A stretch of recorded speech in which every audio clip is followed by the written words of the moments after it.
नमस्कार मित्रों। आज हम फिर एक बार इजराइल वार के एनालिसिस करेंगे। ये वीडियो कल जाना था, लेकिन हमने सोचा कुछ और अपडेट ले लेते हैं, क्योंकि इजराइल का जो कॉन्फ्लिक्ट है वो day by day and hour to hour बहुत चेंजेज उसमें आ रहे हैं, और इसलिए मैं समझता हूँ कि लेटेस्ट चीज़ें इसमें शामिल हों, इसके लिए हमने वीडियो रोक रखा था। जो इजराइल का लेबनान के खिलाफ, सीरिया के खिलाफ इनिशिएटिव शुरू हुआ था आफ्टर गाजा, वो दायरा बढ़ता जा रहा है। और मैं बार बार इस बात को अपने पुराने वीडियो में भी हमने कोट किया है कि यह महायुद्ध की ओर बढ़ रहा है, और हर कदम उस महायुद्ध के रूप में ही देखने को मिल रहा है। यहाँ पर ईरान से सीधे इजराइल की भिड़ंत हो गई है, और बहुत सारी अपडेट कल से आ रही हैं। इसमें ये भी एनालिसिस करेंगे कि इसमें भारत कहां खड़ा है, भारत की क्या भूमिका है, और भारत के जिम्मेदार लोगों के कमेंट्स क्या हैं इस युद्ध को लेकर के। आप जानते हैं कि अभी पिछले जो है रात में एक बड़ा धमाका ईरान ने किया। हिजबुल्लाह के पक्ष में सीधे उसने उतरते हुए और इजराइल के विरुद्ध हमला कर दिया। इस हमले में ईरान की माने तो वो 400 मिसाइलों का इस्तेमाल किया है इजराइल के विरुद्ध, और उसमें बैलिस्टिक मिसाइल भी है।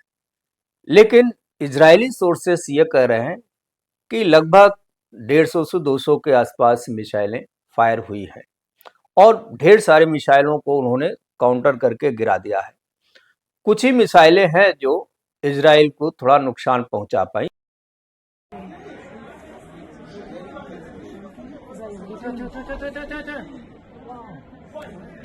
ये इजराइल का अपना कहना है, लेकिन ईरान जो है अपने तरीके से उसको कर रहा है। सबसे बड़ी जो बात हुई है इस हमले में वो हुआ है कि जो हमने पिछले वीडियो में भी बताया था, तेल अवीव जो एक कमर्शियल कैपिटल भी है इजराइल की, और वहाँ बहुत सारे कॉन्सुलेट के ऑफिसेस हैं, इंक्लूडिंग इंडिया, बहुत सारे लोगों के ऑफिसेस हैं। तेल अवीव को ईरान ने एक प्रकार से निशाना बनाया है। तेल अवीव में ही मोसाद का हेडक्वार्टर भी है, मोसाद के हेडक्वार्टर को भी निशाना बनाया गया है, और उसके डैमेज की खबरें आ रही हैं। कितने लोग मारे गए हैं इसके अभी सटीक न्यूज कहीं से आ नहीं रही है, लेकिन ये तय हो गया है, ये कंफर्म है कि मोसाद के ऑफिस को डैमेज किया गया है, और तेल अवीव में ढेर सारी मिसाइलें उसकी गिरी है। और कुछ मास शूटिंग की भी खबरें हैं कि पहले से मौजूद जो ईरान समर्थित आतंकवादी हैं, हिजबुल्लाह के जो आतंकवादी हैं, वो पहले से थे, और उन्होंने उसका अफरा तफरी का फायदा उठाकर कुछ लोगों को मारा है, मारने का प्रयास किया है, और कुछ लोग उससे घायल भी हुए हैं, कुछ लोग मारे गए हैं। अमेरिका की क्या प्रतिक्रिया है, वो मेडिटेरियन सी में बैठ के कर क्या रहा है, जो बाइडेन साहब कर क्या रहा है, वहां तो चुनाव है, नहीं करेंगे तो भी उनको अमेरिका में उल्टा टांग देंगे लोग, उनको वोट नहीं मिलेगा, उनकी पार्टी को वोट नहीं मिलेगा, क्योंकि अमेरिकन जो है इजराइल से उनका अपना एक संबंध है, और इजराइल के साथ अमेरिकन खड़े रहते हैं। लेकिन जब ये हमला हुआ, सारी चीजें हो गई, तो ये रात में जो है वो मीटिंग बुलाते हैं अपनी सिक्योरिटी काउंसिल की, और मीटिंग के बाद डिसीजन लेते हैं कि नहीं साहब, हम जो है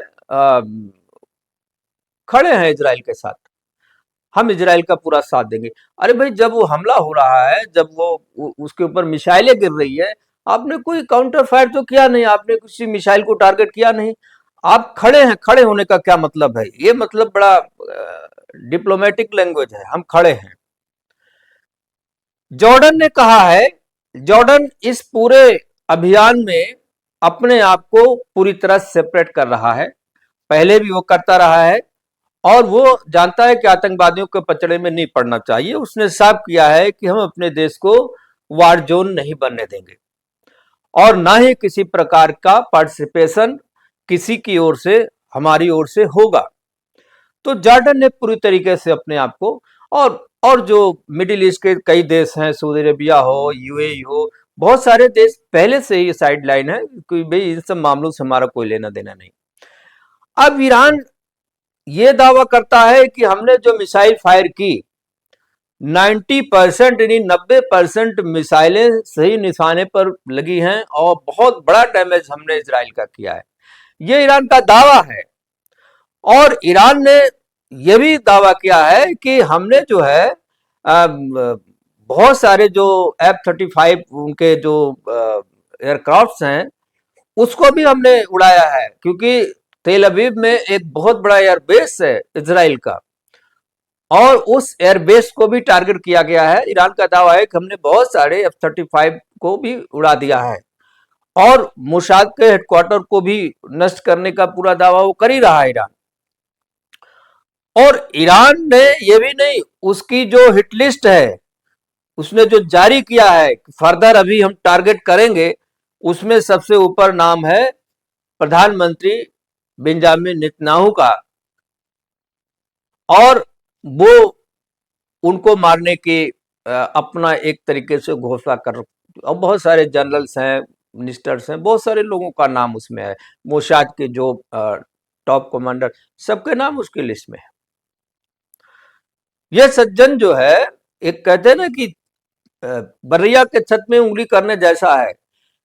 हिजबुल्लाह के साथ जिस तरह से इन्होंने उतरने का कार्यक्रम किया है, मैं नहीं समझता आने वाले दिनों में जो पलटवार होगा, और कहीं अमेरिका ने भी इजराइल के साथ पलटवार में हिस्सेदारी की तो ईरान के लिए कुछ बचेगा नहीं। ईरान की धरती पर बहुत चीजें नष्ट हो जाएंगी, including nuclear reactors, nuclear power centres, जो भी उन्होंने जहां भी छुपा रखे बना रखे उसको ढूंढा जा रहा है, सर्च किया जा रहा है, और मोसाद की नजरों से कुछ बचता नहीं है। मोसाद पर कई वीडियो हम डाल चुके हैं। ईरान ने बहुत बड़ी गलती कर दी है। एक नई खबर यह भी आई कि जो यूनाइटेड नेशन के जनरल सेक्रेटरी हैं एंटोनियो गुटेरेस साहब, ये कहे कि नहीं साहब मैं आता हूं, देखता हूं क्या हो रहा है क्या नहीं हो रहा है, वो इजराइल के उसमें और उस वार जोन में जाने का प्रोग्राम बनाए। इजराइल ने तुरंत उनको बैन कर दिया कि आपके आने की जरूरत नहीं, आएंगे तो आप भी जो है टारगेट पे हो जाएंगे, बिल्कुल आपके आने की जरूरत नहीं है। तत्काल जब इजराइल कोई बात करता है, कोई इनिशिएटिव लेता है, तो ये जो गुटरेस साहब है ये बड़ी बड़ी बातें करते, ये नहीं करना चाहिए, उनके इतने प्रस्ताव इजराइल के खिलाफ आए हैं यूनाइटेड नेशन में, अगर अमेरिका उसके साथ नहीं खड़ा होता तो अब तक उसको ये लोग क्या नहीं कर देते। अब ईरान जब हमला कर रहा है दूसरे के मामले में, भाई ईरान पर तो हमला किया नहीं था देखा जाए तो, उन्होंने तो हिजबुल्लाह पे हमला किया था, उन्होंने तो लेबनान सीरिया पे हमला किया था, उन्होंने तो यमन पे हमला किया था।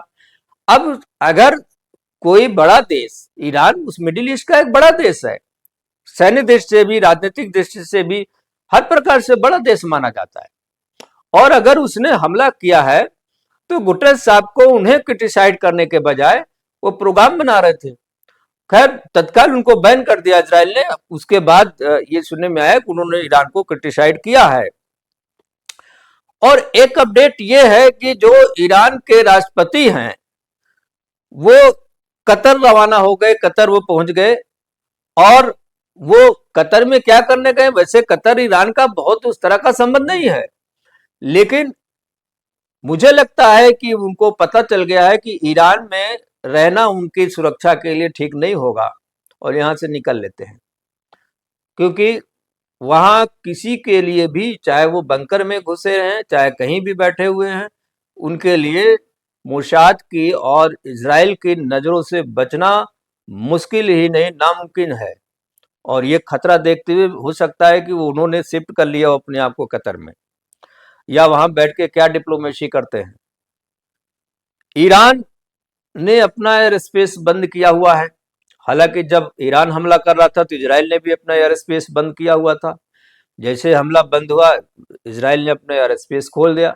और मजे की बात है कि इजराइल पर कोई हमला करे, इजराइल जरूरत से ज्यादा तैयार है। इजराइल दुनिया का पहला देश है जिसके हर घर में, हर दुकान, हर शॉपिंग कॉम्प्लेक्स में बंकर्स बने हुए, विद इन 2 मिनट सब लोग अंडरग्राउंड हो जाते हैं। ये कोई किसी देश में नहीं है। जिस दिन इजराइल पलटवार करेगा उस दिन ईरान हो या कोई देश हो, कोई छुपने की जगह नहीं मिलेगी। इतने बंकर्स उनके यहाँ नहीं बने हुए जितना इजराइल में बने, इसलिए इजराइल को उतना नुकसान नहीं होगा जितना इजराइल के हमले से ईरान और उन देशों को नुकसान होगा। इजराइल ने यह भी कहा है कि हम लेबनान पर जो हमारा हमला है वो कंटिन्यू जारी रहेगा, हम उसको सबक सिखा करके छोड़ेंगे, हम हिजबुल्लाह के एक एक आतंकवादियों को खत्म करेंगे। हालांकि ईरान ने कहा कि अभी हमारा टेलर है, अभी तो हम हमला करेंगे, लेकिन मुझे लगता है कि अगर जिस तरह की खबरें आ रही हैं, अगर सही तरीके से इजराइल ने और अमेरिका ने पलटवार कर दिया तो ईरान काउंटर फोर्स स्ट्रेटजी उसकी खत्म हो जाएगी और वो प्रतिक्रिया देने की स्थिति में नहीं रहेगा। लेबनान के जो मैरून अलरास है, जहां पे हिजबुल्लाह का एक बहुत बड़ा साम्राज्य दिखाई देता रहा है, वहां पर सीधी लड़ाई शुरू हो गई। मैंने अपने एक वीडियो में कहा था कि इजराइल की ग्राउंड फोर्स अलर्ट मोड में है, वो कभी भी इंटर कर सकते हैं लेबनान के अंदर, और वही हुआ। वो फौज इंटर कर गई है और हिजबुल्लाह के आतंकवादियों से सीधी लड़ाई उसकी हो रही है और बहुत सारे आतंकवादी मारे गए हैं, बहुत सारे ठिकाने नष्ट किए गए हैं। और मैरून अल रॉस में उसका फोकस है कि पूरी तरह से तहस नहस कर देने का। हालांकि लेबनान में जो इजरायली ग्राउंड फोर्स ऑपरेशन हुआ उसमें इजराइल को भी नुकसान की खबरें आ रही हैं, उसके कुछ कमांडर्स मारे गए हैं, उसके कुछ सैनिक भी मारे गए हैं। देखिए, ग्राउंड ऑपरेशन तो थोड़ा रिस्की होता है, उसमें जोखिम होता है, आमने सामने जब लड़ते हैं तो उसमें निश्चित रूप से नुकसान होगा। मैं समझता हूं कि ग्राउंड ऑपरेशन इजराइल ने जल्दबाजी में शुरू किया, अभी उसको एयर स्ट्राइक पर ही रुके रहना चाहिए था। एयर स्ट्राइक से जब पूरी तरह से उनको न्यूट्रलाइज कर देते, उनकी ताकत को तोड़ देते, खत्म कर देते, उसके बाद जब ग्राउंड ऑपरेशन करते, जैसे गल्फ वार में अमेरिका ने इराक के खिलाफ किया है, 1 से 1.5 महीने स्कड और पैट्रियट मिसाइल का खेल चलता रहा और उसके बाद जब पूरी तरह से इराक को कमजोर कर दिया, तोड़ दिया, बर्बाद कर दिया, तब ग्राउंड ऑपरेशन उसने किया था। ग्राउंड ऑपरेशन उस स्टेज में करना जब दुश्मन की ताकत पूरी तरह से टूटी ना हो, कमजोर ना हो, तो एक बड़े नुकसान की संभावना रहती है और ये नुकसान कहीं न कहीं इजराइल के पक्ष में भी होता दिख रहा है। हालांकि हमले को लेकर के इजराइल बहुत आशावान, वो कह रहा है कि हमारा हमला सक्सेसफुल है, हम आगे बढ़ रहे हैं और लेबनान को हम आतंकवादियों से मुक्त करा देंगे। लेकिन मैं समझता हूं कि ग्राउंड ऑपरेशन के समय एयर स्ट्राइक और एयर सपोर्ट कंटिन्यू जरूरत पड़ेगी, क्योंकि वो कम जोखिम से ज़्यादा अगर आप सफलता हासिल करना चाहते हैं तो आज के युद्ध में एयर फोर्स का इस्तेमाल करना, एयर स्ट्राइक करना, एयर अटैक करना सबसे बुद्धिमानी वाला कदम माना जाता है और ये इजराइल कर रहा होगा। इजराइल को अपनी सुरक्षा करने का अधिकार है। अब मैं एनालिसिस पे आता हूं। ये बात कहा था एस जयशंकर जी ने। भारत का स्टैंड क्या है, मैंने आपको शुरू में कहा था, इसकी भी एनालिसिस की जरूरत है। भारत सीधे सीधे प्रधानमंत्री का स्टेटमेंट रहा हो, फॉरेन मिनिस्टर का स्टेटमेंट रहा हो, डिफेंस मिनिस्टर का स्टेटमेंट रहा हो, सीधे सीधे भारत यह कहता रहा है कि हम दुनिया में कहीं भी आतंकवाद है तो हम उसके विरुद्ध हैं और आतंकवाद विरुद्ध अभियान में हमारा समर्थन रहेगा। क्योंकि इजराइल ने जो अभियान शुरू किया था वो आतंकवादियों के खिलाफ था, इसलिए भारत ने, हमारे फॉरेन मिनिस्टर ने, डिफेंस मिनिस्टर ने, प्राइम मिनिस्टर ने, ये बात जगह जगह जब मौका मिला उन्होंने उठाया है कि इजराइल को अपनी सुरक्षा करने का पूरा अधिकार है। लेकिन अब ये चूंकि ईरान और इजराइल के बीच कॉन्फ्लिक्ट बढ़ रही है तो मुझे लगता भारत इसमें संयम बरतेगा और वो कह भी रहा है। अभी हालिया बयान में ये भी कहा गया कि दोनों देशों को संयम बरतने की जरूरत है, क्योंकि हमारा जो मित्र देश है वो इजराइल भी है और ईरान भी है, दोनों मित्र देश है। हाँ, एक अलग बात है कि आप उनकी अच्छाइयों बुराइयों को आप गुटनिरपेक्ष के मेंबर रहे और गुटनिरपेक्ष के मेंबर होने के नाते, गुटनिरपेक्ष आंदोलन में जुड़े होने के नाते अच्छे को अच्छा, बुरे को बुरा कहने का अधिकार आपको है, वो आपको कहना चाहिए। अब इसमें गलती इजराइल की कहां तक है, इसमें गलती ईरान की कहां तक है, ये एक अलग विषय है। इस पर मैं समझता हूं कि भारत के जो विदेश मंत्रालय है वो इसका आकलन संकलन करेगा, उस पर अपने आगे कमेंट देगा। लेकिन भारत के लोग पूरी तरह इजराइल के साथ खड़े हैं, लेकिन कुछ इस्लामिस्ट हैं, खासतौर से जो शिया इस्लामिस्ट हैं, शिया जो मुस्लिम हैं, वो ईरान के साथ, लेबनान के साथ, हिजबुल्लाह के साथ पूरी तरह सड़कों पर उतरे हुए हैं, मार्च कर रहे हैं। लखनऊ से लेकर के जम्मू कश्मीर तक ये बातें देखने को आई है और उनका समर्थन कर रहे हैं। लेकिन जो भारत का बहुसंख्यक समाज है वो खुल करके इजराइल के साथ खड़ा है, इजराइल के पक्ष में माहौल बना रहा है, इजराइल के पक्ष में बात कर रहा है और वो सरकार से भी अपेक्षा करता है कि इजराइल के पक्ष में जो सहयोग की आवश्यकता हो सरकार को करना चाहिए। एक बात और है, भारत के लिए चिंताजनक थोड़ी है, क्योंकि भारत के कुछ नागरिक लेबनान में फंसे हुए हैं, उनको एडवाइजरी दे दी गई है। जो हमारे काउंसलेट्स हैं या हमारे जो डिप्लोमेट्स हैं, हमारे जो एम्बेसडर्स हैं, सब लोग लगे हुए हैं, सारे लोगों को एडवाइस दी गई है कि लोग वहां से हट जाएं, वार जोन से बाहर निकल जाएं और उनकी निकालने की व्यवस्था भी चल रही है। और भारत ईरान और इजराइल के बीच, दोनों मित्र राष्ट्रों के बीच सामंजस्य स्थापित करने की कोशिश कर रहा है कि किस तरह से, और साथ में आतंकवाद का भी विरोध कर रहा है। आतंकवाद के मामले में वो चाहे मित्र देश हो या शत्रु देश हो, भारत उसमें बहुत ही कड़ा फैसला लेता है, बहुत स्ट्रिक्ट डिसीजंस होते हैं। आतंकवाद की भर्त्सना वो करता रहा है, आगे भी करता रहेगा। अगर आतंकवाद के समर्थन में ईरान है तो मैं नहीं समझता हूं कि भारत किसी भी स्थिति में ईरान के समर्थन में जाएगा, भले ही उसके मित्र को यह बात पसंद आए या ना आए। भारत पाकिस्तान तो है नहीं कि दो मुहे सांप की तरह इधर भी उधर भी उधर भी, खुद आतंकवादी देश होकर के दूसरों को आतंकवादी बताने तुला हुआ है।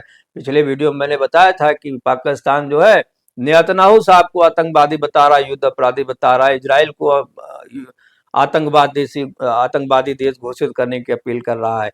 ये बेशरम लोग हैं, ऐसे बेशरम लोगों की बातें दुनिया सुनती भी नहीं है। पाकिस्तान की बातें तो वैसे भी नहीं सुनती है, ये कटोरा लिए घूम रहे हैं, इनकी बातें कोई सुनता नहीं। लेकिन ये जो दो मुहे सांप है ना, कहीं कुछ बोलेंगे कहीं कुछ बोलेंगे। अब ईरान से वैसे इनकी खटपट रहती है, लेकिन अब ईरान के समर्थन में जहां भाई आएगा, मुस्लिम ब्रदरहुड का मामला आएगा तो ईरान के समर्थन में खड़े हो जाएंगे। ये इनका काम है। अब ईरान ने अपनी हदें तो पार की है, निश्चित रूप से पाकिस्तान की तरह उसने आतंकवाद को पाला है, आतंकवाद को समर्थन दिया, आतंकवादियों के लिए मैदान में उतरा है। इसकी कीमत ईरान को चुकानी होगी और बहुत जल्द।